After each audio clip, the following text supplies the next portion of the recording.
Welcome back into Wake Up. I'm Rob Finnerty. The Senate is moving quickly toward a final vote on President Biden's $1 trillion infrastructure bill that we've been talking about for several months now. It only allocates around $550 million to actual infrastructure, things like roads, bridges, tunnels. It's about 9% of the total bill. Joining us now for more on this is Tennessee Senator Marsha Blackburn. Senator, good morning. This bill, 18 Republicans, it seemed like, could vote for it. When do you think we'll see a vote on this bill, and what do you make of this? Is this the right thing for the American people? Well, when I look at this bill, what I see is a gateway to socialism. This is something that the Democrats are trying to use to pave the way for Bernie's budget, which is going to come later in the week, and that is the $3.5 trillion bill.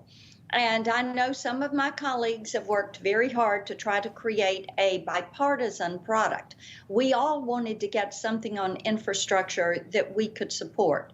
But when you look at $110 million being used for roads and bridges and runways, rivers, railways, and $65 billion that is used for broadband, this is not something that I can support. You've got $161 billion in new fees, which that equates to taxes. Right. But new fees that are in this bill. You have a $256 billion deficit in this bill. It is not paid for.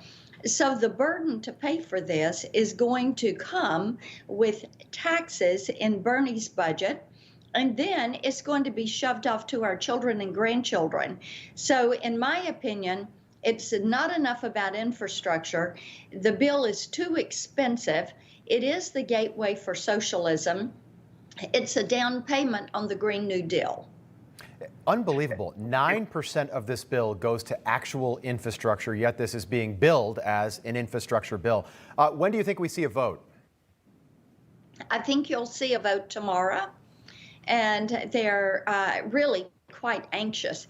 And I have to give a shout out to my colleague Bill Haggerty, because he enacted the filibuster.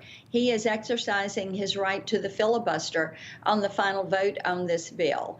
And some of the other of us that are on the conservative side, Cruz, Lee and I had all filed amendments. I had 30 amendments that I filed to the bill. One of them, Rob, was to take $1 billion out of the $20 billion going to Amtrak and use it to build the wall on the southern border.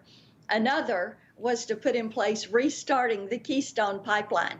Those are infrastructure projects that are ready to go, so let's fund them. I like that idea. You know, Senator, they say, and Bill Haggerty is your fellow senator in the state of Tennessee, who's been on the program here, but I like that because those are what they call shovel ready. We know the wall is shovel ready right now, as they say. Senate Minority Leader Mitch McConnell was on over the weekend talking about this bill and maybe some of the merits of the bill. Take a listen. This isn't exactly the bill I would have written on my own in my office, and 99 of my colleagues would say the very same thing. This is a compromise product crafted by colleagues with big, principled differences in a Senate with the narrowest possible split. But in my view, what our early statesmen called internal improvement is a core government responsibility.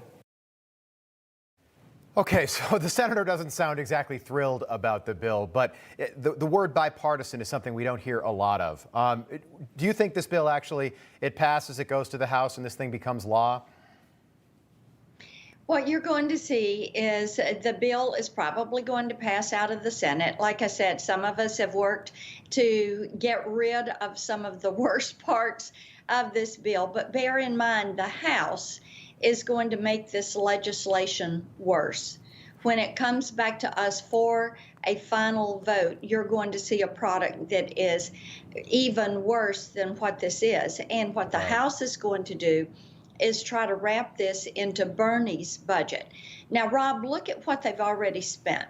$1.9 trillion that they have put out on COVID funding. Then you've got this infrastructure bill, the price tag is at 1.2. And then Bernie's budget, they are saying, is at 3.5. But what we're hearing is it's actually going to be closer to 5. My goodness. So let's just say $7 trillion. That is what they're going to spend in Joe Biden's first 6 months in office. And what they are seeking to do is put us on this path to socialism so that our kids and grandkids are going to lose their opportunity to exercise the American dream, to live out their hopes and their dreams. I'm going to fight this every step of the way. Keep us posted, Senator. We appreciate the work you do on the Hill. Thank you so much for the update this morning. You got it. Thanks. Hey, I'm Rob Finnerty. Thanks for watching. If you enjoyed this video, please join the conversation in the comments below. Don't forget to subscribe, too. Hit the bell icon to be alerted to breaking news. And remember, there's a whole lot more on Newsmax TV, America's fastest growing cable news network.